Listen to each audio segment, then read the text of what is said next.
Till Death, directed by Scott Dale, and stars Megan Fox, Callum Mulvey, and Emil Amin. So Till Death is about a woman who is left handcuffed to her dead husband as a sick revenge plot. Unable to unshackle herself, she has to survive as two killers arrive to finish her off. So yeah, Till Death was not a terrible movie. Like, it wasn't bad. It's not great, certainly, but it certainly isn't bad either. The film starts off really slow and has a very melodramatic vibe to it starting out, and it kind of holds on to that melodramatic vibe for quite a while throughout the movie, actually maybe throughout the whole film, honestly. And I'm pretty sure I feel like this film took more of a melodramatic vibe because that's sort of Megan Fox is the main character, and that's kind of how her acting is. It's always very melodramatic and actually quite bad, honestly, but I think they took that vibe because of her acting, with her being the main character. And you know, but she's still a baddie, and of course a lot of people will just stare and overlook that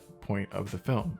Some of us anyway. But anyway, after the husband is dead, the pace of this film really picks up a lot. And although it's very cliche and very predictable, like predictable as it delivers a lot of entertaining moments that really saves the viewer from sinking into boredom due to the film's overused movie tropes. And you know what? I thought that was okay. You know, nothing to really write home about, but I was somewhat committed to this movie. But the first half of the movie, though, is literally just Megan Fox dragging around her dead husband's corpse all around the house. And she's basically discovering that all the sharp objects are gone, the vehicles have been siphoned of gas, and phones just don't work, and her cell phone has been damaged. I mean, she's basically just stuck in the house trying to unhandcuff herself from this cadaver. And you know, after the initial shock factor wears off, which happens really fast, honestly, watching this aspect of the movie became very boring to sit through. And although they tried to find ways to really spice it up, it just didn't help very much for me. And unfortunately, they began to use characters being stuck dragging this body around as sort of like a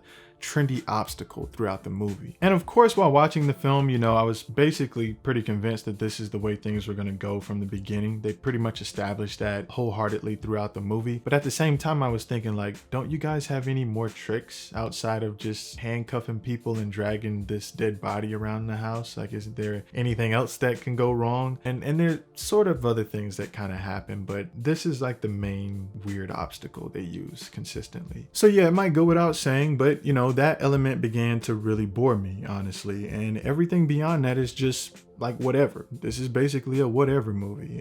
This is one of those movies where you can just jump up, you know, run off to the bathroom, take a 5-minute bathroom break, come back without even pausing the film, and really not miss anything. There's not really anything major to take a mental note of that might come into play later in the film. I mean, there's little small things, but like I said, nothing major that you'll miss. You'll be able to literally keep up with this movie if you miss 5-10 minutes of it, maybe even 15. And most of the situations that occur between Megan Fox and these killers basically happen immediately, and they just sort of move on to the next sequence of events that have to occur next. Like, there's not really anything that, I mean, the whole film is sort of like a drag, but there's always like these little small sequences of almost getting caught and then running off, and then, you know, look for the person again, they're in a new place and you have to chase them down again. That just reoccurring thing that just happens the whole time, and you really start to lose your patience. You might lose your patience a little bit because this house is but so big, and you know, they're looking for her, so they have to drag it out as much as possible. There's a lot of weird situations that happen that aren't logical, they're kind of stupid, they're kind of dumb, but yeah, that's just what the movie does. And if I had to make any sort of like comparison as far as films, I would say it's sort of like Home Alone, except there's no traps and Macaulay Culkin is being chased around while being handcuffed to a corpse. And if you can't picture that, I'm sorry, but I can see a universe where that exists, and this movie gets real close to that. So I'm giving Till Death a 6.5 out of 10.